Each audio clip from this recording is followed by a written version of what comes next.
والعاقبة للمتقين والصلاة والسلام على سيد الأنبياء والمرسلين وعلى آله وأصحابه أجمعين ومن تبعهم بإحسان إلى يوم الدين أما بعد فأعوذ بالله من الشيطان الرجيم بسم الله الرحمن الرحيم يا أيها الذين آمنوا لا تخونوا الله والرسول وتخونوا أماناتكم وأنتم تعلمون صدق الله العظيم۔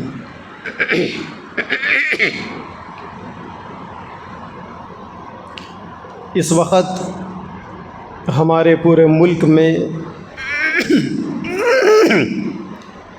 اوقاف کے مسئلے کافی معاملہ گرمایا ہوا ہے۔ بند کرو جی، ذرا سکون سے بیٹھو، بولو۔ خالی جسموں کو آرام پہنچانا معلوم، دماغوں کو بھی آرام پہنچاؤ۔ یہ بڑبڑ آوازیں اچھی دکھ رہی کولروں کی۔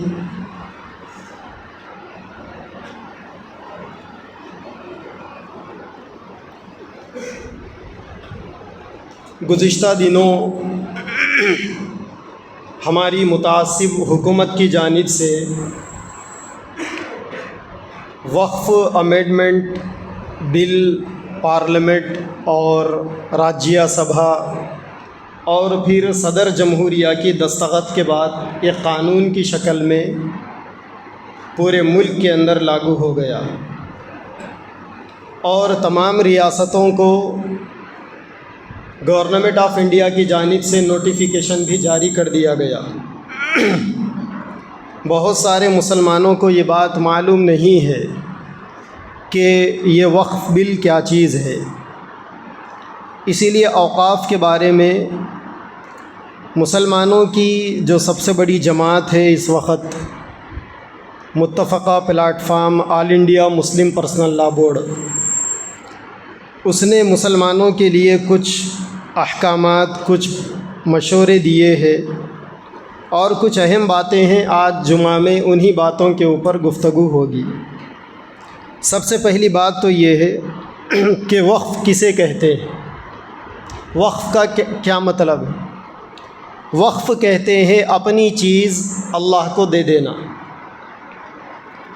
جو بندہ بھی اپنی چیز اللہ کو دیتا ہے وہ دو وجہ سے دیتا ہے۔ ایک تو یہ ہے کہ اپنی چیز کے ذریعے سے اللہ کے بندوں کو فائدہ پہنچانا، اور دوسرے یہ ہے کہ اللہ کے بندوں کو فائدہ پہنچانے کے ذریعے سے اپنی آخرت کو چمکانا۔ چنانچہ اسلام کے اندر وقف کا ثواب بہت زیادہ ہے۔ بندہ دنیا سے چلا جاتا ہے لیکن اس کی وقف کی ہوئی چیزوں کا ثواب اسے دنیا سے جانے کے بعد بھی ملتا رہتا ہے۔ گویا جو آدمی وقف کرتا ہے وہ اللہ تعالیٰ کو قرضہ دیتا ہے۔ قرآن مجید میں اللہ نے فرمایا من ذا الذی یقرض اللہ قرضا حسنا، کون ہے جو اللہ تعالیٰ کو اچھا قرضہ دے۔ اللہ کو قرضہ دینے کا مطلب یہ ہے کہ بندہ اپنا جو کچھ اللہ کے لیے خرچ کرتا ہے اللہ تعالیٰ اس کو دنیا اور آخرت کے ثواب کے طور پر بڑھا کر دیتے رہتے ہیں۔ وقف کی چیزوں کے ذریعے سے مسلمانوں کے سماجی اور معاشی مسائل حل ہوتے ہیں۔ اللہ تعالیٰ نے تمام انسانوں کو ایک جیسا نہیں بنایا، کوئی مالدار ہے تو کوئی غریب ہے۔ مالدار لوگ اپنی دولت کے ذریعے سے غریبوں کی مدد کرتے رہتے ہیں۔ ابھی رمضان کا مہینہ گزرا، بہت سارے لوگوں نے زکوٰۃ نکالی، بہت سارے لوگوں نے صدقہ نکالا، خیرات دی، بہت سارے لوگوں نے غریبوں پر، بیواؤں پر، یتیموں پر، مجبوروں پر، لاچاروں پر، بے سہاراؤں پر خرچ کیا۔ بندہ یہ جو کچھ خرچ کرتا ہے یہ ساری چیزیں بھی وقف ہے۔ بس فرق اتنا ہے کہ ہم جب کسی کو پیسوں کی شکل میں کوئی چیز دیتے ہیں تو سامنے والا اسے لے کر استعمال کر کر ختم کر دیتا ہے، اور جب ہم پراپرٹی کی شکل میں کوئی چیز چھوڑتے ہیں تو پراپرٹیاں تو ختم ہونے والی چیز نہیں رہتی، باقی رہنے والی چیز ہوتی ہے، اور ان پراپرٹیوں کے ذریعے سے فائدہ اٹھایا جاتا ہے۔ چنانچہ سب سے پہلے اللہ کے نبی صلی اللہ علیہ وسلم نے مدینہ منورہ میں آنے کے بعد ایک زمین آپ نے قباء نامی بستی کے اندر خریدی اور اس زمین پر مسجد قباء بنا کر اس زمین کو آپ نے وقف کر دیا۔ تو اسلام کی تاریخ کے اندر یہ سب سے پہلا وقف تھا جس کو اللہ کے نبی صلی اللہ علیہ وسلم نے اللہ کے لیے وقف کیا تھا، اور وہ زمین آج بھی اللہ کے لیے وقف ہے، اور آج 1400 سالوں کے گزر جانے کے باوجود مسجد قباء وہاں آج بھی موجود ہے۔ یہ الگ بات ہے کہ اس زمانے میں مسجد قباء بہت معمولی حالت میں چھپر کی شکل میں تھی، اور آج نئی دنیا کی نئی تعمیراتی ترقیات کی روشنی میں وہاں ایک عالی شان مسجد بنی ہوئی ہے، لیکن وہ اللہ کے نام پر وقف ہے اور انشاءاللہ قیامت تک وقف رہے گی۔ مدینہ منورہ کے اندر ایک یہودی تھا، اس کا نام مخیرق تھا۔ اس نے مسلمانوں کے ساتھ میں جنگ احد کے اندر مکہ کے کافروں کے مقابلے میں لڑائی لڑنے کے لیے اللہ کے نبی کے ساتھ شرکت کی تھی۔ تو اس نے یہ وصیت کی تھی کہ اس کے 7 باغ تھے، کھجوروں کے باغ، اور اس نے یہ وصیت کی تھی کہ اگر میں مر جاؤں تو میرے یہ باغ نبی کو دے دینا، اور وہ مسلمانوں کے لیے اس کو کام میں لائیں گے۔ چنانچہ جنگ احد کے اندر جب مخیرق مارا گیا تو اللہ کے نبی نے فرمایا کہ وہ بہت اچھا یہودی تھا، حالانکہ یہودی روئے زمین کی بڑی بدماش قوم ہے۔ اگر یہودیوں کی بدماشیوں کو دیکھنا ہو تو موجودہ وقت میں غزہ کے واقعے کو دیکھ لو، انتہائی ذلیل گھٹیا بدماش قسم کی قوم ہے، لیکن اللہ کے نبی نے فرمایا کہ مخیرق ایک اچھا یہودی تھا، اور آپ صلی اللہ علیہ وسلم نے اس کے 7 باغوں کو اپنے قبضے میں لیا اور اس کو مسلمانوں کے لیے وقف کر دیا۔ ایسا ہی سیدنا عمر فاروق رضی اللہ تعالیٰ عنہ نے بھی وقف کیا، اور دیگر صحابہ کرام نے، سیدنا عثمان غنی رضی اللہ تعالیٰ عنہ، مدینہ منورہ کے اندر لوگوں کو پینے کے لیے میٹھا پانی نہیں ملتا تھا۔ ایک کنواں تھا مدینہ میں جس کا نام بیر روما تھا۔ لوگوں نے آ کر اللہ کے نبی سے شکایت کی کہ اس کنویں کا مالک ایک یہودی ہے، اور ہم لوگ جب پانی لینے کے لیے جاتے ہیں تو وہ ہم سے ٹیکس وصول کرتا ہے، پیسے وصول کرتا ہے۔ تو اللہ کے نبی نے اس یہودی کو بلا کر بات کی، پوچھا کہ تو یہ کنواں کتنے میں بیچے گا؟ تو اس نے ایک موٹی رقم بتائی۔ تو اللہ کے نبی نے صحابہ میں اعلان کیا کہ کون ہے جو جنت کے بدلے میں اس کنویں کو خرید کر مسلمانوں کے لیے وقف کر دے؟ سیدنا عثمان غنی رضی اللہ تعالیٰ عنہ مالدار صحابی تھے، وہ آئے، آ کر انہوں نے اس کنویں کو خریدا، اور وہ کنواں لوگوں کے لیے وقف کر دیا گیا۔ تو اس طریقے سے پھر اس کے بعد ایک لمبے زمانے تک اس کنویں سے لوگ اپنی پیاس کو اور اپنی پینے کی ضرورت کو پوری کرتے رہے۔ تو اسلام کے اندر وقف کی بہت بڑی اہمیت ہے۔ انسانوں کی ہمدردی، خیرخواہی کرنا، غریبوں کی مدد کرنا، معذوروں اور بیواؤں کی کفالت کرنا، یہ ساری کی ساری چیزیں اسلامی اوقاف میں آتی ہیں۔ اب بندہ جو چیزیں اللہ تعالیٰ کے لیے وقف کرتا ہے وہ بہت قسم کی چیزیں ہوتی ہیں۔ بعض دفعہ آدمی زمین وقف کرتا ہے، بعض دفعہ آدمی زمین میں مسجد بنا کر وقف کر دیتا ہے، کوئی آدمی مدرسہ بنا کر وقف کر دیتا ہے، کوئی آدمی عمارت بنا کر لوگوں کے لیے وقف کر دیتا ہے کہ ایک عمارت بنا کر وقف کر دی، اور یہ کہہ دیا کہ اس عمارت کا جو انکم ہوگا، جو منافع ہوگا، جو کرایہ آئے گا، وہ مسلمانوں کے لیے یا دینی کاموں کے لیے ہو۔ جیسا یہ ہماری بسم اللہ مسجد ہے، مسجد کے جو باہر جو شٹر ہے، دادے علی صاحب نے وہ شٹر اس وجہ سے بنائے تھے کہ ان شٹروں کے ذریعے سے جو آمدنی ہوگی وہ بسم اللہ مسجد کے فائدے کے لیے استعمال ہوگی۔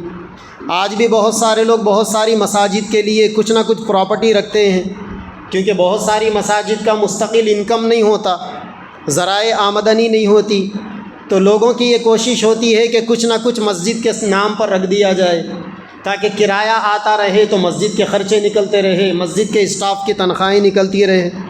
تو لوگ کبھی کبھی مساجد کی شکل میں، کبھی عمارتوں کی شکل میں، اور کبھی مدرسوں کی شکل میں، یونیورسٹیوں اور جامعات کی شکل میں وقف کرتے ہیں، کبھی لوگ پانی کی شکل میں بھی وقف کرتے ہیں۔ آج بھی بہت سارے لوگ ہیں گرما کا موسم آتا ہے تو وہ یہ کہتے ہیں کہ کسی علاقے میں اگر پانی کی ضرورت ہے تو ہم بور ڈال دیں گے. لوگ مسجدوں میں بور ڈالتے ہیں، محلوں میں بور ڈالتے ہیں. پہلے زمانے میں بولیاں کھدا کر لوگوں کے لیے چھوڑ دینے کا نظام تھا. آج کا زمانہ بولیوں کا زمانہ نہیں ہے، بوروں کا زمانہ ہے، تو لوگ بور ڈلاتے ہیں. اسی طریقے سے کبھی لوگ غذاؤں کو بھی وقف کر دیتے ہیں، لوگ راشن کٹ بنا کر تقسیم کر دیتے ہیں، تو یہ بھی ایک قسم کا وقف ہے. بعض لوگ اپنے باغوں کو وقف کر دیتے ہیں کہ اس سے جو بھی ترکاری نکلے یا پھر جو بھی فروٹس نکلے یا اس سے جو بھی پیداوار ہو وہ غریب لوگوں کے اندر اس کا بٹوارہ ہونا چاہیے. ایسے ہی لوگ بیواؤں کے لیے، یتیموں کے لیے، معذوروں کے لیے بہت ساری چیزیں وقف کر دیتے ہیں. بعض لوگ ہاسپٹلس بنا کر وقف کر دیتے ہیں، دواخانہ بنا دیا اور اس کے اندر غریب لوگوں کا مفت میں علاج ہو رہا ہے. ایسے ہی بعض لوگ الگ الگ انداز میں وقف کرتے ہیں. تو یہ وقف کے الگ الگ انداز ہیں. اب ہماری ہندوستان کی سرزمین کا وقف کی جائیدادوں سے بہت پرانا تعلق ہے. سب جانتے ہیں کہ آج سے 1000 سال پہلے اس ملک میں بیرونی فاتحین آئے اور آ کر انہوں نے اپنی طاقت کے بل بوتے پر اس ملک کو اپنے کنٹرول میں لیا. جب یہ ملک ان مسلمانوں کے کنٹرول میں آیا تو انہوں نے اس ملک کو مسلمانوں کے جاگیر سمجھ کر استعمال نہیں کیا، بلکہ انہوں نے اس ملک میں بسنے والے تمام لوگوں کے فائدے کے لیے کام کیا. چنانچہ مسلمان آج اس ملک کے اندر مائنارٹی میں ہے، ایسی بات نہیں ہے. مسلمان ہر زمانے میں اس ملک میں مائنارٹی میں تھا. جس وقت اس ملک پر مسلمانوں کی حکومتیں چلی، کئی 100 سال تک حکومتیں چلی، اور ایسے ایسے بادشاہ اس ملک پر حکومت کیے کہ جن بادشاہوں سے ٹکر لینے والا کوئی دنیا میں بہادر نہیں تھا. لیکن اس کے باوجود ان بادشاہوں نے کبھی اس ملک کے مسلمانوں کو چھوڑ کر اس ملک کی دوسری آبادی پر انہوں نے کبھی ظلم نہیں کیا. ہمیشہ وہ ہندو اور مسلمانوں کو اپنی 2 آنکھوں کے نظر سے دیکھتے رہے، اور اس ملک کے اندر انہوں نے ہر زمانے کے اندر انصاف کا معاملہ کیا. چنانچہ جب اس ملک پر برٹش راج قائم ہوا، ایسٹ انڈیا کمپنی کے نام سے جب انگریز اس ملک پر آئے اور انہوں نے اپنا قبضہ جمایا، تو انگریزوں نے سب سے پہلے مسلمانوں کی اوقافی زمینوں کو ہڑپنا شروع کیا. چنانچہ سینکڑوں نہیں بلکہ ہزاروں مسجدوں مدرسوں پر انگریزوں نے بلڈوزر چلا دیے اور مسلمانوں کے قبرستانوں کو زمین کے برابر کر دیا گیا. مسلمانوں کی جتنی جاگیریں تھیں، مسلمانوں کی جو املاک تھی، ان کو انہوں نے ختم کرنا شروع کیا. چنانچہ ہوتے ہوتے آج سے 100 سال پہلے 1923 کے اندر اس وقت جمعیت العلماء نے اور مسلمان جماعتوں نے انگریز گورنمنٹ جبکہ اس ملک میں تھی اور یہ ملک آزاد نہیں ہوا تھا، تو اوقاف کی زمینوں کی حفاظت کے لیے ہمارے بڑوں نے انگریزوں سے کامیاب نمائندگی کی.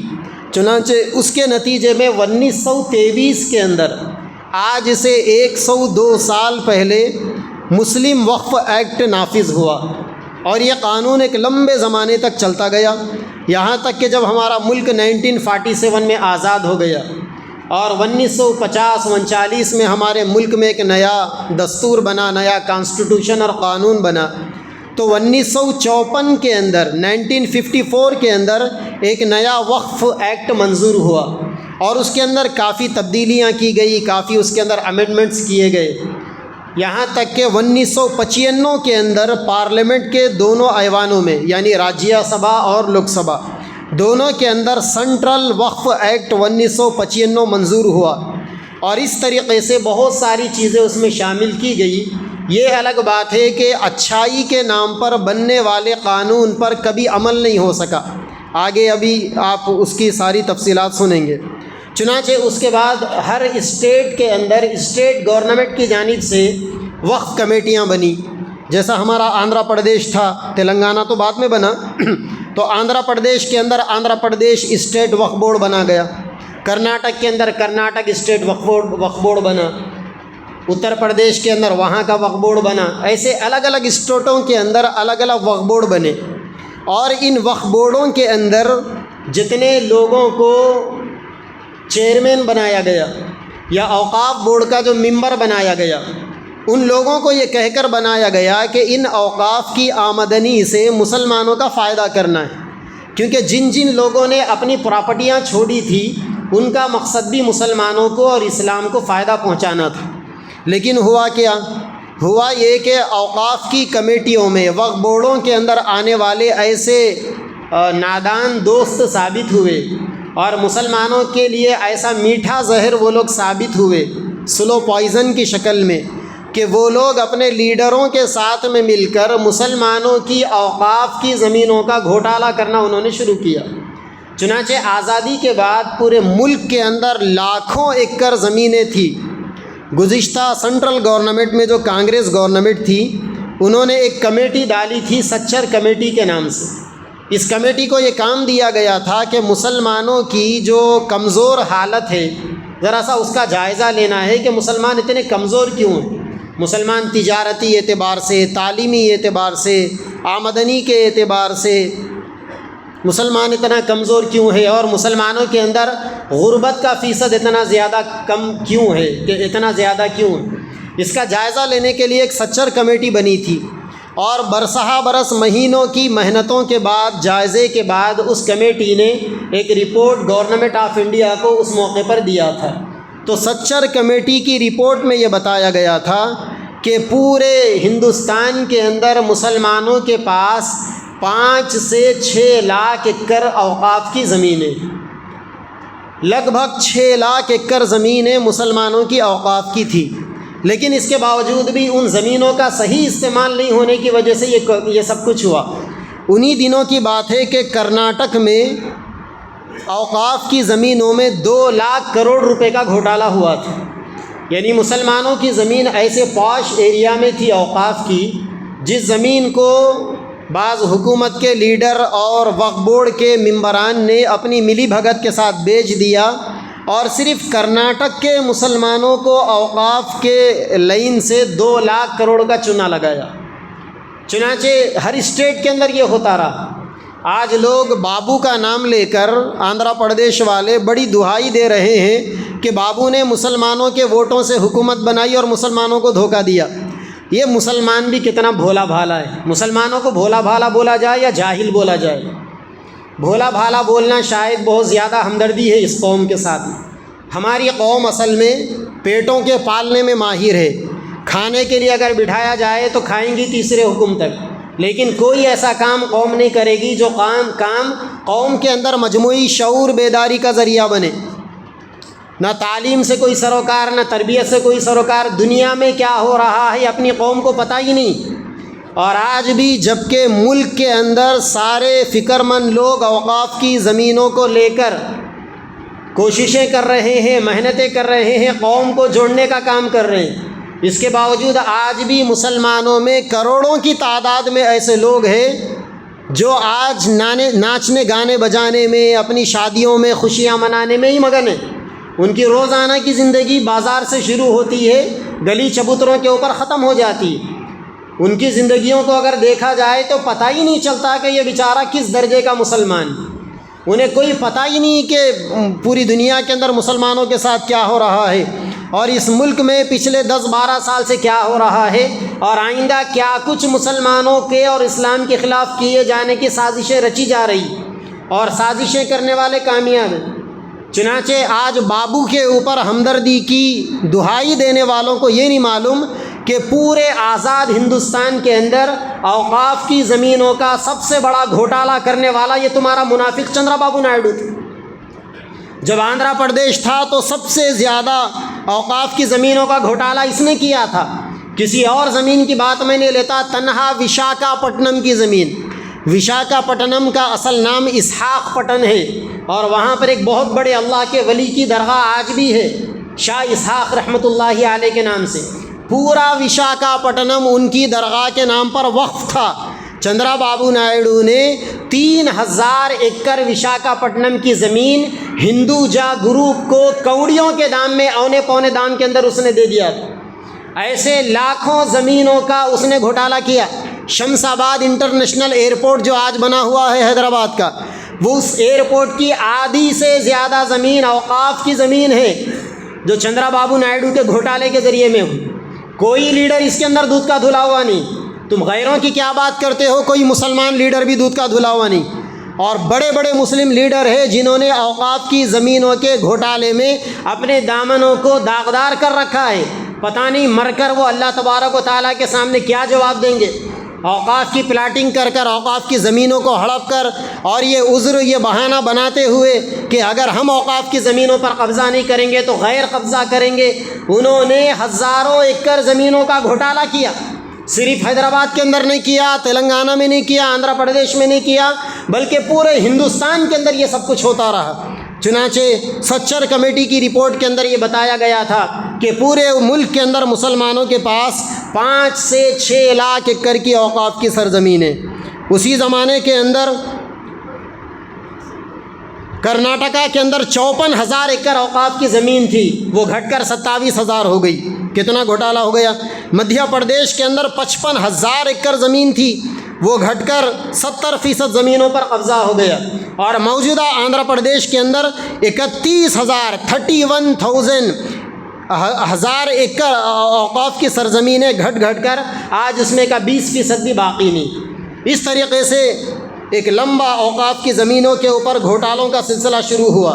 حالانکہ جو مسلمان اوقاف کی سرزمینوں کے گھوٹالے کے اندر شریک تھے، ان مسلمانوں کو وہ حدیث معلوم ہونا چاہیے تھی جس میں اللہ کے نبی صلی اللہ علیہ وسلم نے فرمایا کہ جو بندہ کسی کی ایک بالشت زمین بھی قبضہ کرے گا، ناحق کے کسی کی زمین قبضہ کرے گا، کل اللہ تبارک و تعالیٰ قیامت میں 7 زمینوں کا پھندا بنا کر اس کے گلے میں ڈال کر اس کو عذاب میں مبتلا کریں گے۔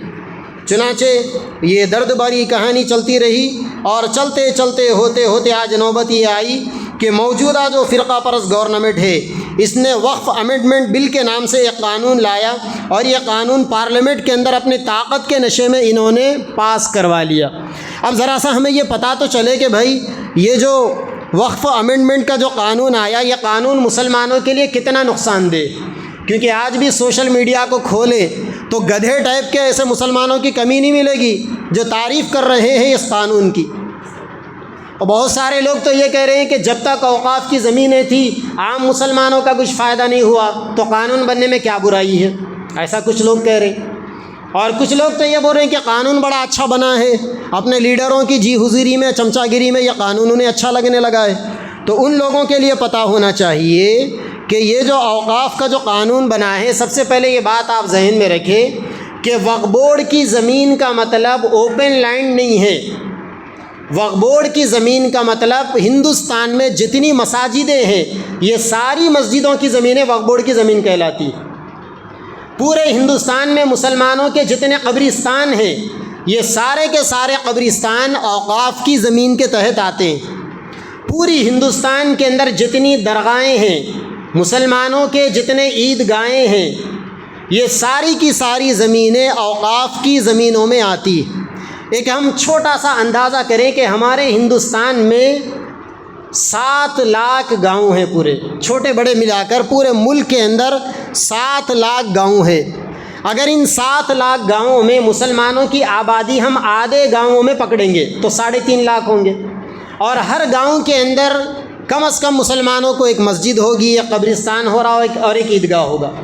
یہ ساری جو 3 قسم کی پراپرٹیاں ہیں، درگاہ تو ہر جگہ نہیں ہوتی لیکن مسجدیں ہر جگہ ہوتی ہیں۔ جہاں مسلمانوں کے 10 15 20 مکانات ہوتے ہیں، مسجد ہوتی ہے۔ مسلمان اگر انتقال کر جائے تو ان کے دفن کے لیے قبرستان ہوتا ہے، اور عید کی نماز پڑھنے کے لیے مسلمانوں کے لیے عیدگاہ بھی ہوتا ہے۔ تو پورے ملک کے مجموعی طور پر جتنے گاؤں ہیں، ان سارے گاؤں کو اگر ہم جوڑ لیں تو ان میں آدھے گاؤں ایسے ملیں گے آپ کو جہاں مسلمانوں کے قبرستان ہیں، مسلمانوں کے عیدگاہ ہیں اور مسلمانوں کی مسجدیں۔ اب اس گورنمنٹ نے کیا کیا، وقف بورڈ وقف بل کا قانون لا کر ہر علاقے کی مسلمانوں کی مسجدیں، قبرستانیں اور درگاہیں اور عیدگاہوں کو اس نے ریڈ لائن کر دیا۔ وہ کیسے کیا؟ بڑی پلاننگ کے ساتھ اس گورنمنٹ نے قانون ایسا لایا کہ جتنے اوقاف کی جتنی زمینیں مسلمانوں کے استعمال میں اب تک چلی آ رہی ہے اور مسلمانوں کے فائدے کے لیے یا خیراتی ادارے کے طور پر چل رہی ہے، ان ساری زمینوں کے اوقاف کو وقف بائی یوزر کہا جاتا تھا اب تک، وقف بائی یوزر۔ لیکن اس گورنمنٹ نے جو نیا قانون لایا، اس قانون کے نتیجے میں اب یہ ہوگا، سابقہ جو گورنمنٹ تھی اس نے وقف بورڈ کا ایک قانون لایا تھا کہ اگر کسی سرزمین پر وقف کی پراپرٹی ہے اور ایک آدمی لیز پر لے کر وہ وقف کی پراپرٹی کو اپنے فائدے کے لیے چلا رہا ہے، مثال کے طور پر کسی نے اپنا کارخانہ بنایا یا کسی نے اپنا فنکشن ہال بنایا اور اوقاف وقف بورڈ کو وہ ہر مہینہ یا ہر سال اگریمنٹ کے حساب سے کرایہ بھی دے رہا ہے، تو پچھلی گورنمنٹوں نے یہ قانون بنایا تھا کہ اگر کوئی آدمی کسی زمین پر 12 سال سے جمع ہوا ہے تو وہ آدمی اس زمین پر میری زمین ہے کہہ کر اپنا دعویٰ دائر نہیں کر سکتا، اور اگر کوئی آدمی یہ دعویٰ اوقاف کی سرزمینوں پر دائر کرے گا تو اوقاف بورڈوں کو اور عدالتوں کو یہ اختیار دیا گیا تھا کہ اس آدمی کو وہاں سے نکال کر بے دخل کرے۔ لیکن اس گورنمنٹ نے جو قانون بنایا ہے، اس قانون کے نتیجے میں جو آدمی اوقاف کی زمینوں پر 12 سال سے زیادہ کا اگریمنٹ لے کر بیٹھا ہے، اگر وہ دعویٰ کر دے گا تو پھر اس کو وہاں سے بے دخل نہیں کیا جائے گا۔ ظاہر بات ہے کہ بے دخل نہیں کیا جائے گا تو ہوگا کیا، یہ بیچ والے پیسے کھا کے اوقاف کی زمین اس کے نام پر الاٹ کر دیں گے، اوقاف کی پراپرٹی اس کے نام پر الاٹ کر دیں گے، اور پورے ہندوستان کے اندر ایسا ہزاروں زمینیں ہیں جو کسی نہ کسی کے نام پر الاٹ ہو کر لیز کی بنیاد پر چل رہی ہے۔ اسی طریقے سے اوقاف بل جب یہ لایا گیا تو وقف 1995 کے اندر جو اوقاف کے بارے میں قانون بنا تھا تو اس میں ایک لمیٹیشن ایکٹ کے نام سے قانون بنا تھا۔ لمیٹیشن ایکٹ کا مطلب ابھی میں نے جیسا کہ آپ کو وہ 12 سال والی قبضے کی مثال دے کر بتایا، تو کچھ زمینیں ایسی تھی جو لمیٹیشن ایکٹ کے اندر آتی تھی، اس میں صرف وقف بورڈ کی زمینیں نہیں آتی تھی بلکہ گورنمنٹ کے پروویژن کے اندر، گورنمنٹ کے قانون کے اندر ایسی اور بھی بہت ساری چیزیں تھیں جو لمیٹیشن ایکٹ کے تحت آتی تھی اور گورنمنٹ اپنے حساب سے اس پر کام کرتی تھی۔ اچھا، اب جو وقف کا جو بل لایا گیا، اس وقف بل کے ذریعے سے ہندوستان کے اندر جو دوسرے مذہب کے لوگ ہیں، مثال کے طور پر ہندو ہے، سکھ ہے، بدھسٹ ہے، کرسچن ہے یا اور مذہب کے ماننے والے ہندوستان میں، ان سارے لوگوں کو الگ کر دیا گیا اور وقف بل کے ذریعے سے ڈائریکٹ مسلمانوں کو ٹارگٹ کیا گیا۔ گویا یہ وقف بل مسلمانوں کو فائدہ پہنچانے کے بہانے، مسلمانوں کو فائدہ پہنچانے کے نام پر مسلمانوں کے ساتھ کھلی دشمنی کرنے کے لیے لایا گیا ہے۔ چنانچہ یہ جو لمیٹیشن ایکٹ بھی جو بتایا گیا، اس ایکٹ کے تحت ہندو، مسلم، بودھ، کرسچن وغیرہ اس میں پہلے سے موجود تھے، ان لوگوں کو الگ کر کر صرف مسلمانوں کی املاک کو اس کا ٹارگٹ بنایا گیا، جبکہ پورے ہندوستان کے اندر ہندو اوقاف کے تحت کئی ایک الگ الگ گروپ بنے ہوئے، ہندو اینڈومنٹ بورڈ کے نام سے آپ کے تلنگانہ کے اندر، آندھرا پردیش کے اندر اور بھی بہت ساری ریاستوں کے اندر ہندوؤں کی جو اوقاف کی سرزمین ہے، جیسا مسلمان اپنی قوم کے فائدے کے لیے یا مسجد کے لیے، قبرستان کے لیے، عیدگاہ کے لیے زمینیں وقف کرتے ہیں، پراپرٹیوں کو وقف کرتے ہیں، ایسا ہمارے ملک کے اندر دیگر مذہب کے لوگ بھی مندروں کے نام پر، گرجاؤں کے نام پر، چرچوں کے نام پر وقف کرتے ہیں۔ چنانچہ انہوں نے اور ہر علاقے، ہر قوم کے لوگوں کو اپنی اپنی اوقاف کی پراپرٹیوں کے حفاظت کا پورا اختیار دیا گیا، لیکن اس وقف امینڈمنٹ بل کے ذریعے سے مسلمانوں کو اپنی کمیٹی بنا کر اپنی اوقاف کے حفاظت سے ان کو مستثنی رکھ دیا گیا، یعنی مسلمان اپنی چیزوں کی حفاظت نہیں کر سکتے۔ اچھا، اب تک جتنی بھی اوقاف بورڈ کی کمیٹیاں بنتی تھیں، ان کمیٹیوں کے اندر یہ قانون تھا کہ اس میں نان مسلم ایڈ نہیں ہو سکتا تھا، میکسیمم ایک نان مسلم کو اس میں ایڈ کیا جا سکتا تھا۔ لیکن اب جو وقف بورڈ کی جو کمیٹیاں بنے گی یا اوقاف کے نام پر جو کمیٹیاں بنے گی، اس میں 2 سے لے کر 13 تک نان مسلمین کو شامل کیا جا سکتا ہے۔ یعنی کتنی مذاق کی بات ہے کہ مسلمانوں کی پراپرٹیوں کی حفاظت غیر قوم کے لوگ کریں گے، جبکہ پورے ملک کے اندر جتنے بھی دوسرے مذاہب کے لوگوں کے اوقاف کی کمیٹیاں بنی ہوئی، ان کا قانون ہے باضابطہ کہ ان کی کمیٹی کے اندر کوئی مسلمان نہیں آ سکتا یا ان کے مذہب سے ہٹ کر کوئی دوسرا آدمی نہیں آ سکتا۔ مثال کے طور پر ہماری متحدہ ریاست میں تروپتی تروملا ٹیمپل ہے، اور یہ سب سے بڑا ہندوستان کے مشہور ٹرسٹوں میں ایک ٹرسٹ ہے، ہزاروں کروڑوں کی املاک اس کے پاس موجود ہے، کوئی مسلمان اس کا ممبر نہیں بن سکتا۔ تمل ناڈو کے اندر، کیرلا کے اندر، کرناٹکا کے اندر ایسے بہت سارے ہندو انڈومنٹ ایکٹ بنے ہوئے ہیں جس میں کوئی دوسرے مذہب کا آدمی ممبر نہیں بن سکتا. لیکن یہ اوقاف کا جو قانون لایا گیا، اس قانون کے نتیجے میں مسلمانوں کی اوقاف کے نام پر بننے والی کمیٹیوں میں 2 سے لے کر 13 تک ممبر بن سکتے ہیں. اور پہلے کیا ہوتا تھا، جو ایک آدمی نان مسلم کمیٹی میں ہوتا تھا، وقف بورڈ کی جو کمیٹی ہوتی تھی وہ لوگ اپنے آپس کے مشورے سے طے کرتے تھے کہ کس آدمی کو لینا ہے. تو زیادہ تر لوگ پڑھے لکھے لوگوں کو لیتے تھے اس میں، یا سیکولر ذہن کے لوگوں کو لیتے تھے، یا اچھا سوچنے والے آدمیوں کو لیتے تھے تاکہ اس کی صلاحیتوں سے قوم کا بھی فائدہ ہو. لیکن اب جو وقف امینڈمنٹ بل آیا ہے، اس کے اندر 13 جو آدمی ایڈ ہوں گے، 2 سے لے کر 13 آدمی، وہ 13 آدمی آپس کے مشورے سے طے نہیں ہوں گے بلکہ گورنمنٹ ان کو طے کرے گی. اور ظاہر بات ہے کہ اس وقت ہمارے پورے ملک کی جو گورنمنٹ ہے اور ملک کی مختلف ریاستوں کی جو گورنمنٹ ہے، ان گورنمنٹ کی کیا حالت ہے بھائی.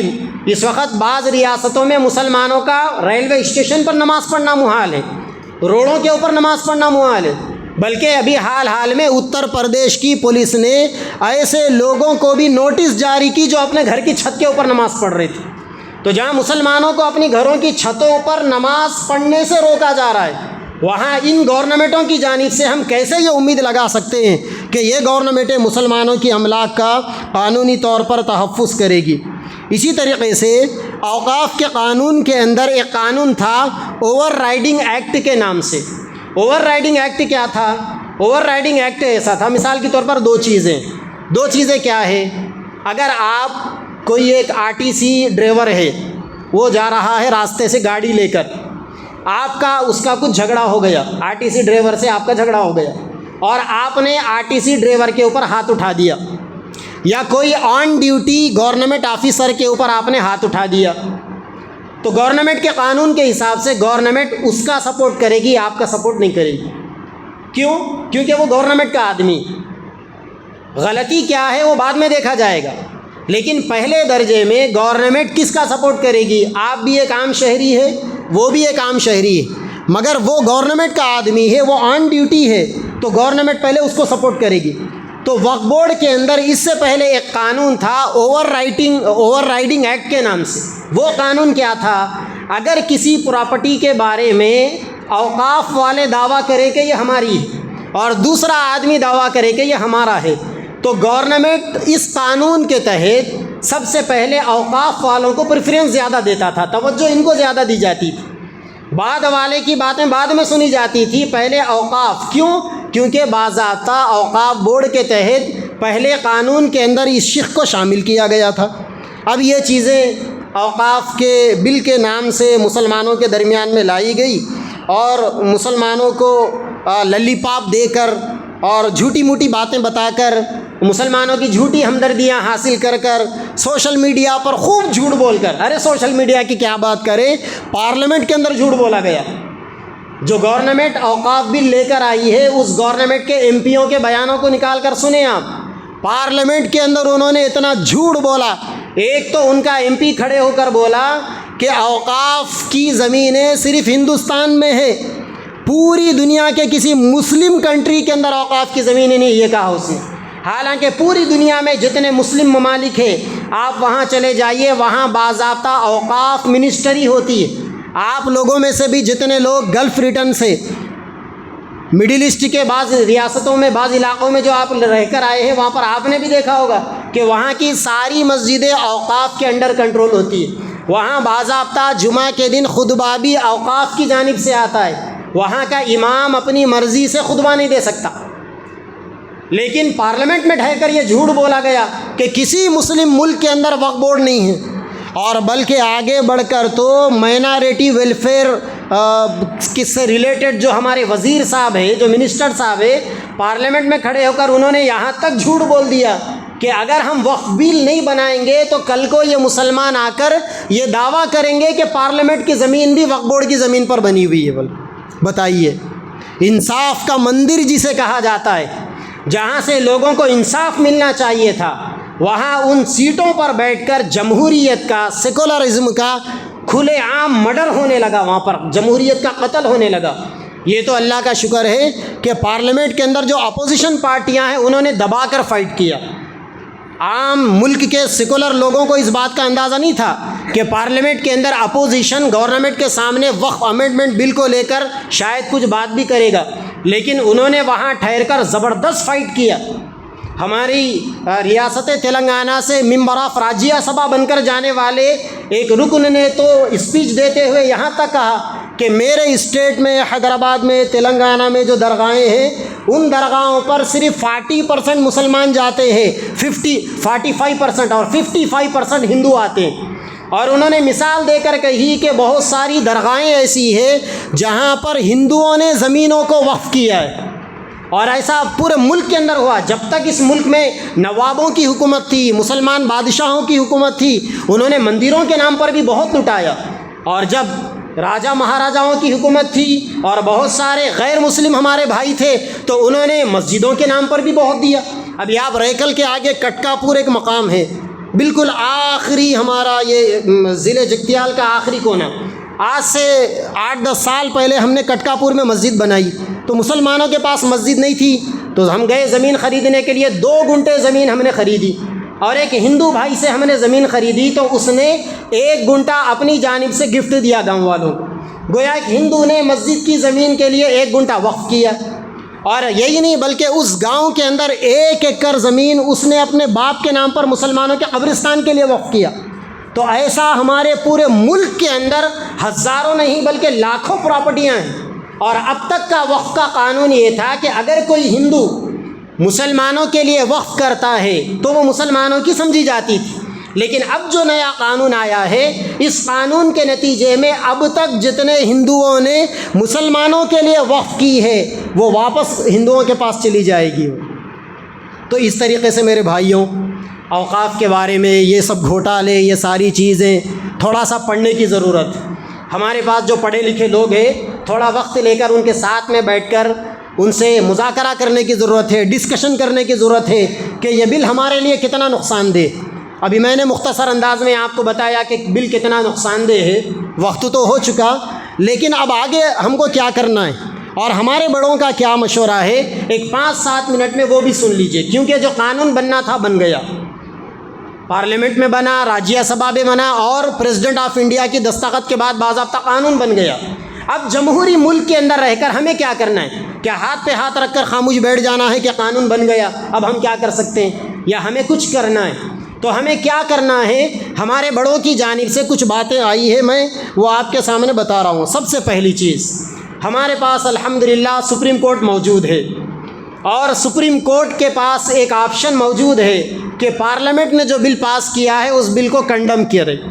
چنانچہ جمعیت العلماء نے، مسلم پرسنل لا بورڈ نے، مجلس اتحاد المسلمین نے، کانگریس کمیٹی نے، اور دیگر عام آدمی پارٹی نے اور دیگر جماعتوں نے سپریم کورٹ کا دروازہ کھٹکھٹایا۔ سب نے اپنے اپنے اعتبار سے سپریم کورٹ میں اپیل ڈالی کہ اس کے اوپر سنوائی کی جائے، اور یہ انکانسٹیٹیوشنل بل ہے، یہ بل ملک کے دستور کو توڑنے والا ہے، لہذا اسے کنڈم کر دیا جائے۔ چنانچہ سپریم کورٹ نے مسلم پرسنل لا بورڈ کی درخواست پر 16 تاریخ کو سماعت کرنے کی ڈیٹ دے دی، اور ہمارے جو CGI ہے، چیف جسٹس آف انڈیا، ان کی نگرانی کے اندر 3 ججوں کی ایک بینچ بیٹھے گی اور اس مسئلے کی وہ سنوائی کرے گی۔ تو پہلا کام تو یہ ہے۔ دوسرا کام یہ ہے کہ آل انڈیا مسلم پرسنل لا بورڈ نے 10 اپریل سے لے کر 7 جولائی تک، یعنی اپریل، مئی، جون، جولائی، یہ 4 مہینے کے ڈیوریشن میں آل انڈیا مسلم پرسنل لا بورڈ نے ہمیں کچھ کرنے کے کام دیے۔ سب سے پہلا کام کہ ہمیں جو کچھ بھی کرنا ہے پرامن رہ کر کرنا ہے، اور یاد رکھیں کہ ہمارے نوجوان جذبات میں نعرے زیادہ لگاتے، تو ہمارے نوجوانوں کو اور ہماری مسلم برادری کو یہ بات سمجھنا ہے کہ دیکھو، ہماری لڑائی حکومت کے ساتھ میں ہے، ہماری لڑائی کسی آدمی کے ساتھ میں نہیں۔ چنانچہ جب کبھی بھی ہم اپنے غصے کے اظہار کے لیے باہر آئیں گے تو ہمیں اپنے اوپر کنٹرول کرتے ہوئے بڑوں کی ان ہدایات کے اوپر عمل کرنا ہے۔ ابھی آپ کے پاس آج 2 بجے سے ریالی کا اعلان ہوا، کل اعلان ہوا، پھر بعد میں اعلان کینسل بھی ہوا۔ کیا ریزن تھا کینسل ہونے کا؟ ریزن سیفٹی کا ریزن تھا، کیونکہ پولیس والے بھی تو ہم جیسے ہی انسان ہیں اور ان کے اوپر لا اینڈ آرڈر پڑتا ہے۔ آپ نکلیں گے الٹے سیدھے نعرے لگائیں گے، گڑبڑ ہو جائے گی، آپ کا کچھ نہیں ہوگا۔ آپ کی ریالی کو جو لوگ آرگنائز کرنے والے ہیں ان کے اوپر کیسز بک ہوں گے۔ جس طریقے سے NRC کے بلوں کے سلسلے میں جن لوگوں نے ریالیاں نکالی یا پھر شاہین باغ کا آندولن چلایا یا الگ الگ موومنٹ ان لوگوں نے چلایا، آج جیلوں کے اندر سڑ رہی۔ آج کسی کو فرصت نہیں ہے جا کر ان کے آنسو پوچھنے کی۔ پتہ نہیں برسہ برس سے لوگوں کی زندگیاں گل رہی ہیں وہاں پر۔ آج کل ہمارے نوجوان اور ہمارے بعض لوگ جذبات میں کہتے ہیں نا، یہ بڑے لوگ کچھ بھی نہیں کر رہے۔ ارے بڑے لوگ نہیں کر رہے تو تم سے بھی کچھ نہیں ہو سکتا، میاں چپ بیٹھو، خاموش بیٹھو۔ جو کرنا ہے بڑے لوگ کریں گے، کرنا ہے آ کے بڑوں کے فکروں میں شامل ہو جاؤ، نہیں تو بنتا اوڑھ لے کے سو جاؤ گھروں میں۔ اس وقت مسلمانوں کو پوری دانش مندی دکھانے کی ضرورت ہے۔ تو سب سے پہلا پوائنٹ، جب کبھی بھی ہمیں کچھ کرنا ہے، اور یہ بھی بات یاد رکھیں، مجھ سے کچھ نوجوانوں نے رابطہ کیا کہ پورے علاقوں میں ریالیاں نکل رہی، ہم بھی نکالیں گے۔ تو میں نے نوجوانوں سے کہا کہ ریالی نکال کے ٹھنڈے ہو کر سونے سے یہ بل واپس ہونے والا نہیں، بلکہ اگر موقع رہے گا تو آپ کو کنٹینیو ایجیٹیشن چلانا پڑے گا۔ یہ آزادی کی جنگ ہمارے بڑوں نے 190 سال لڑی۔ اچھا ہوا کہ اس زمانے میں سوشل میڈیا نہیں تھا، نہیں تو ایک دوسرے کو میسج بھیج کے جا کے سو جاتے تھے اور یہ سمجھتے تھے کہ ملک آزاد ہو گیا۔ 190 سال، 7 لاکھ مسلمان، 2.5 لاکھ علماء کی قربانیوں کے بعد یہ ملک آزاد ہوا۔ تو اسی لیے جو بھی کرنا ہے ون ٹائم نہیں کرنا ہے، مستقل کرنا ہے، کرتے رہنا ہے۔ تو اس کے لیے انہوں نے کیا بتایا؟ انہوں نے یہ بتایا کہ سب سے پہلے ہمارے اطراف میں رہنے والے جو برادران وطن ہیں ان کی غلط فہمیوں کو دور کرنا ہے۔ یا مصیبت یہ ہے کہ اپنے مسلمان بھائیوں میں غلط فہمیاں ہیں، پہلے اپنے لوگوں کا ذہن صاف کرنا، پھر ان لوگوں کا ذہن صاف کرنا، ان کی غلط فہمی کو دور کرنا، ان کو یہ سمجھانا کہ بھائی اوقاف کی زمین کا مطلب مسلمان جہاں دل میں آیا وہاں ڈال لیے اس زمین کو نہیں بولتے۔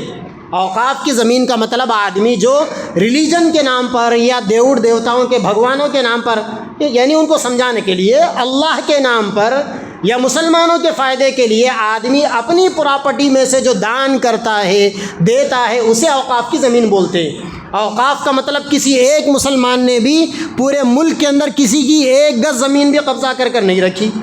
اسی طریقے سے برادران وطن کو یہ بھی سمجھانا ہے کہ یہ جو بل آیا یہ ہمارے دستور کے ساتھ میں کھلا ہوا کھلواڑ ہے اور ہمارے دستور کی دھجیاں اڑانے والا ہے۔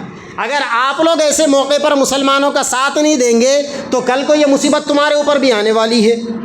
اسی طریقے سے 22 اپریل کو دلی کے تال کٹورا اسٹیڈیم کے اندر اور 7 جولائی کو دلی کے رام لیلا میدان میں آل انڈیا مسلم پرسنل لا بورڈ کی کال پر پورے ملک سے لاکھوں کی تعداد میں مسلمانوں کو جمع ہونا ہے اور اس بل کے خلاف میں احتجاج کرنا ہے۔ ایسے ہی مسلمانوں کو 1 ہفتہ تحفظ اوقاف کا منانا ہے۔ آج جمعہ کا دن ہے، 11 تاریخ ہے، آج سے ہمیں 1 ویک تحفظ اوقات ویک منانا ہے۔ اس میں کیا کیا کرنا ہے؟ اس میں ایک تو جمعہ میں بیان ہے، آپ نے سن لیا۔ دوسرے جگہ جگہ پر کارنر میٹنگز رکھنا ہے۔ ہمارے پاس ہونے والی ریالی کینسل ہو گئی، اگلے جمعہ میں رکھنے کا ہمارے نوجوانوں کا، ذمہ داروں کا ارادہ ہے، تو آپ آج سے ہی کارنر میٹنگز رکھیے، اور اگر ہو تو ہیومن چین بنائیے، انسانی زنجیر، خاموش بالکل۔ کل بھی کسی نے واٹس ایپ پر میسج ڈالا کہ بسم اللہ مسجد سے ریالی نکلے گی اور سائلنٹ ریالی نکلے گی، بڑی اچھی بات ہے۔ ہمارے بچوں کو اگر بولنے کا موقع دیا جائے تو نہیں بولنے کی باتیں بھی بول کے مصیبتیں کھڑا کر دیتے۔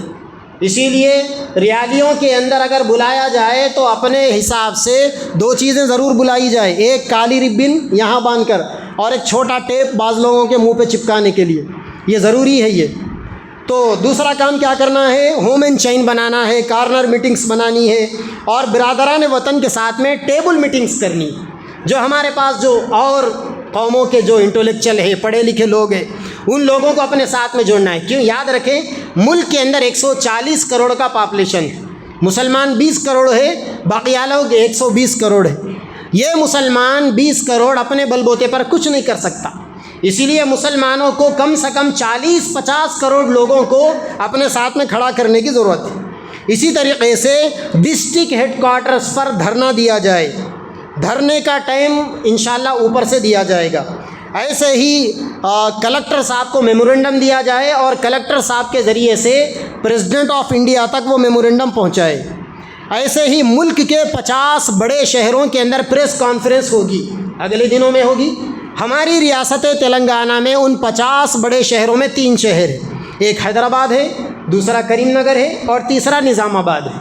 پورے تلنگانہ میں یہ 3 جگہوں پر پریس کانفرنس ہوگی۔ جب بھی پریس کانفرنس کی ڈیٹ کا اعلان کیا جائے، زیادہ سے زیادہ تعداد میں، نظام آباد زیادہ دور نہیں ہے، کریم نگر زیادہ دور نہیں، زیادہ سے زیادہ تعداد میں جا کر اپنی میجورٹی کو بتانا چاہیے۔ ایسے ہی بڑے شہروں کے اندر راؤنڈ ٹیبلز میٹنگ کیے جائیں اور برادران وطن کو جوڑا جائے، اور پرنٹ میڈیا، الیکٹرانک میڈیا کے ذریعے سے، English media, Hindi media, Urdu media, Telugu media کے ذریعے سے میڈیا کا بھرپور استعمال کیا جائے۔ دیکھیں آج جو ہمارے ملک کا مین اسٹریم میڈیا ہے وہ تو بھگوا رنگ میں رنگا ہوا ہے، اور وہ تو ایک نمبر کا زہریلا میڈیا بنا ہوا ہے۔ اللہ تعالیٰ نے ہمارے ہاتھ میں جو موبائل دیے، واٹس ایپ ہے، فیس بک ہے، ایکس ہے، انسٹاگرام ہے، ہم اس کا صحیح استعمال کر غلط پوسٹ نہیں کرنا ہے۔ اس میں بھی نوجوان غلط پوسٹ کریں گے تو ناحق کے مقدمات میں اندر ڈال دیے جائیں گے۔ اپنی لمٹ میں رہتے ہوئے ہمیں یہ کام کرنا ہے۔ ایسے ہی جو دیگر مذاہب کے لوگ ہیں ان کو اپنے ساتھ میں جوڑنا ہے، ہندو برادری کو جوڑنا ہے، سکھوں کو جوڑنا ہے، کرسچنوں کو جوڑنا ہے، اور بھی دیگر مذہب والوں کو۔ اور ایک بات یاد رکھیں آپ، جس دن پارلیمنٹ کے اندر یہ بل پیش کیا گیا اور پارلیمنٹ کے اندر اس بل کو لے کر بحث ہوئی، ہمارے ملک کی جو فرقہ پرست تنظیم ہے RSS، اس RSS کا ایک نیوز پیپر نکلتا ہے آرگنائزر کے نام سے۔ اس نیوز پیپر کے اندر آرگنائزر میں اس دن یہ آرٹیکل چھپا اور اس میں یہ لکھا گیا کہ مسلمانوں کے پاس 9 لاکھ ایکڑ زمینیں ہیں، ہم مسلمانوں کی زمینیں ڈالنے کے بعد اگلا قدم عیسائیوں کے چرچوں کی زمینوں کو ڈالیں گے۔ اور اس میں ڈاٹا دیا گیا کہ پورے ملک میں کرسچنوں کے پاس کیتھولک چرچ کے نام سے 17 کروڑ 29 لاکھ ایکڑ زمین، مسلمانوں کے پاس صرف 9 لاکھ ایکڑ، اور کیتھولک چرچ کے پاس پورے ملک میں 17 کروڑ 29 لاکھ ایکڑ زمین ہے۔ تو اب ہمارے عیسائی بھائیوں کو، کرسچن برادری کو سمجھانے کی ضرورت ہے کہ میاں مسئلہ ہمارے 9 لاکھ ایکڑ کا نہیں ہے، مسئلہ تمہارے 17 کروڑ 29 لاکھ ایکڑ کا بھی۔ بس فرق یہ ہے کہ آج پہلے دشمن ہمیں مار رہا ہے، جب ہم سے نمٹ لے گا تو پھر وہ تمہارے پاس ہی آنے والا ہے۔ اسی لیے جو بھی فائٹ کرنا ہے مل کے کرنا ہے۔ اور ایسے ہی بہت سارے آشرموں کے نام پر، ٹرسٹوں کے نام پر لاکھوں ایکڑ زمینیں خود ہندوؤں کے اندر ہے، اور یہ فرقہ پرست گورنمنٹ کی نظر ان کے اوپر بھی ہے، مگر وہ رفتہ رفتہ ایک کے بعد ایک کو گرانے کا ان کا پلان ہے۔ تو یہ کام کرنا ہے۔ اور اسی طریقے سے مسلمانوں میں جتنی جماعتیں ہیں، جتنے پلیٹ فارم ہیں، سب کو مل کر آپس میں کام کرنا ہے۔ ابھی کل ہمارے جو لوگوں نے ریالی کا انتظام کیا، اچھی بات ہے۔ مسلمانوں میں بہت سی جماعتیں ہیں، سب کو کرنا چاہیے، لیکن آپس میں ٹکرانا نہیں ہے، سب کا مقصد ایک ہے۔ مگر وہیں پر ہمیں یہ بھی یاد رکھیں، جب کبھی بھی جمعیت العلماء کی طرف سے کال آئے، آل انڈیا مسلم پرسنل لاء کی طرف سے آ جائے، تو سب ہم کو ایک ہو کر کرنا ہے۔ اور All India Muslim Personal Law Board اگر موقع ہوگا تو عورتوں کے بھی پروگرامز رکھے گا، اور عورتوں کو بھی اس میں کیسا استعمال کرنا ہے وہ بھی کیا جائے گا۔ اور جگہ جگہ اگر جلسے رکھنے کی ضرورت پیش آئے گی تو انشاءاللہ جلسے بھی رکھے جائیں گے۔ اس طریقے سے کچھ ذمہ داریاں اور کچھ آگے دنوں میں ہمارے کرنے کے کام ہمارے بڑوں نے ہمیں بتائے ہیں، ہمیں ان ساری چیزوں کو ذہن میں رکھنا ہے، اور اپنے دماغوں میں ایک بات بٹھا لینی ہے کہ ایک لمبے وقت کی لڑائی کے لیے ہمیں تیار ہو جانا ہے۔ اگر ہم اب سوتے رہیں گے، غفلت میں پڑے رہیں گے، تو یاد رکھیں آئندہ آنے والی نسلیں ہمیں معاف نہیں کرے گی۔ اسی لیے ہمیں طے کر کے اٹھنا ہے کہ ہمیں ایک لمبے وقت کی لڑائی کے لیے چلنا ہے۔ اسی لیے ہمارے بڑے مسلسل مشورہ کر رہے ہیں اور پلاننگیں بنا رہے ہیں، پروگرامز بنا رہے ہیں، اور ایسا پروگرام وہ بنا کر ہمیں دینا چاہتے ہیں کہ جسے ہم روزانہ اپنی ضرورتوں کے ساتھ اس مومنٹ کو بھی ہم آگے لے کر چلتے ہیں۔ اللہ تعالیٰ سے دعا ہے کہ اللہ تبارک و تعالیٰ مجھے اور آپ کو اور ساری امت محمدیہ کو علم صحیح اور عمل صالح کی توفیق عطا فرمائے۔ موجودہ وقت میں پورے ملک میں مسلمانوں کے اوپر جو حالات آن پڑے ہیں، اللہ تبارک و تعالیٰ ان حالات میں مسلمانوں میں اتحاد، یکجہتی پیدا کرے، اور ایک ہو کر ان حالات کا جم کر مقابلہ کرنے کی توفیق عطا فرمائے۔ باطل کے خلاف میں اللہ تعالیٰ ہم سب کے قدموں کو جما دے۔ وآخر دعوانا الحمد للہ رب العالمین۔